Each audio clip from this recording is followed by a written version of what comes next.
Hey, my name's Alasdair Cunningham. Thank you for tuning in to this week's show. So on this week's show, what I'm going to be talking about is the questions that you guys send me asking me to answer. So before we go any further, just make sure you get subscribed, turn on notifications, that way you'll never miss an upload.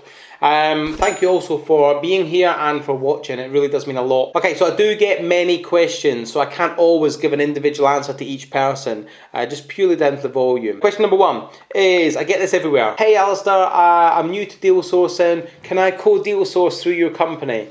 And the answer is always no, unfortunately. And now let me tell you why. If you want to co-deal source through my company, there's opportunities for that, but the opportunities require investment. Okay, so it's much like a franchise. So before I got involved in this, I had a franchise. I had a Snap-on tool franchise, and I paid a lot of money to be designated an area of the country that only I could sell that product in. Likewise, this is what I do with my deal sourcers. If you want to come on board, you can, but you have to invest. And what that means is you're going to come and be trained by me, by my team, and you're going to spend about 2 weeks learning the ropes. But obviously, there's an investment to be made for that. And we only take on.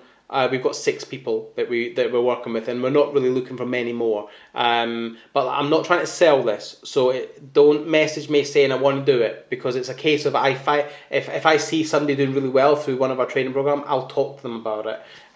If I see somebody that's selling deals and doing well, I'll generally approach them. Next question I get asked a lot, mainly from younger people. Hey Alasdair, I love what you're doing. Follow your journey. Really inspired by you. Amazing. Thank you. Can I come and work for you for free? And can you train me? And again, the answer to that's also no. We don't do work experience, we don't do apprenticeships, we don't do all that sort of stuff. The reason being is because it's a very hands-on, very active business, in the sense of that we're out on the road a lot, and just we don't want somebody sort of tagging along, okay? And secondly is I believe that if you don't invest in your education, you don't value it. Next, lease options available in Scotland. This comes from Craig, and it comes from the back end of the crash course we've done in Scotland recently. And the question was, Scotland lease options are not available, they don't work. But what other options are there, and where else can you do them? A couple of things. You can do delayed completions in Scotland perfectly legally, that's fine. And secondly, you can just invest in the north of England. Like, you're probably closer to the prime areas for lease options in England than I am. So get in your car, go to England, do the lease options. Lease options obviously are a great strategy if used correctly. They come with risk, so be aware of the risks, such as that both you and the vendor, make sure you both must be represented legally, have proper legal contracts drawn up, and the vendor in particular must be fully aware of what they're committing to. Also noting, there's only 3 ways to exit a lease option agreement. Well, there's 4 ways to exit a lease option agreement. It's an option, so you don't have to complete. You're not obliged to. You have the option, so you can give them notice and you can withdraw. But to me, that lacks a little bit of integrity, because it's not what you said you would do. So I personally wouldn't do that. Secondly, is you can complete with cash, so you can buy the property using cash and then refinance onto a buy-to-let mortgage. Thirdly, you can use bridging finance, and you can purchase the property on bridging finance and then refinance onto a buy-to-let mortgage. Or fourthly, you can assign the contract if you made the contract assignable at the start. Please note, you cannot use a buy-to-let mortgage to buy a lease option agreement from the vendor. The reason being is it's mortgage fraud. You've already got a previous working relationship with that vendor, so you cannot do that. If you do and you get caught, the mortgage companies are well within their right to demand that you sell the property and pay the loan back within 60 days, I think it is. So yeah, understand that. So lease options don't work in Scotland, but they do work in the north of England, which you're probably closer to than I am. So just move into the north of England, no problem. Okay, another one I get a lot is people asking me what I'm looking for when I look for houses. Biggest thing I'm looking for, and the quickest thing that makes me click on it, so to speak, is things like, I always look for pictures. Because I love buy, refurbish, refinance. I'm always looking for opportunities to add value, and you can tell then very quickly by the images. Is the property in good condition? What's the carpets like? What's the paint like? What's the walls like? Is it damp? All that sort of stuff. So I'm always looking for the worst possible pictures. The more problems, the more profit. That's the way I look at it. So that's what makes me click on them. Images, like bad images. That's what I want. Okay, next, how did I get started in property? Common one I get. What actually gave me the first sort of income, the first deal? Now, I talk about this a lot in my book, Whatever It Takes. I've just released the second edition. It's also available on Audible. So jump on Amazon and get that downloaded if you want to follow my journey and see what got me to where I'm at today. This is fully up to date to as of May 2020. Whatever It Takes by Alasdair Cunningham on Amazon. Link will be in the description. Get that bought or download the Audible and get that listened to. Next, what advice would I give to newbies, new people getting involved? Whether you're new, whether you're seasoned, whether you've got money, whether you're broke, doesn't matter to me. What I care about and the advice I give everybody is the same. If you are new into this and you do not know what you're doing, get educated. Learn the skills, learn the theory, learn everything you need to know about the processes. Because if you do not do this, you will lose money. Categorically, no question, if you do not educate, you will lose money. How you educate is up to you. You can buy a book, £10. You can watch YouTube, fine, but you're not going to get the full picture. You can go to a course, amazing, but are you going to implement? Right? You've got to implement. So don't just go to these courses and not do anything. Like it really annoys me that people come to these courses, they invest their hard-earned money, but they don't do anything. Invest money wisely, and then take action. It's super, super important. Another question I get a lot is what motivates me to keep going.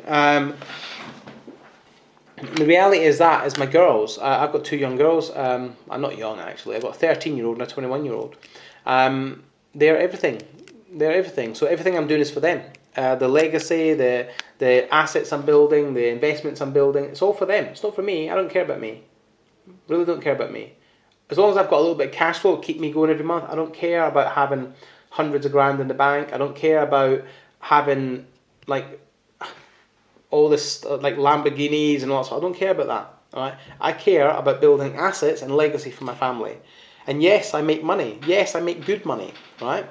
But it's not about that. To me, it's about reinvesting that money into assets for my family. That's what keeps me going.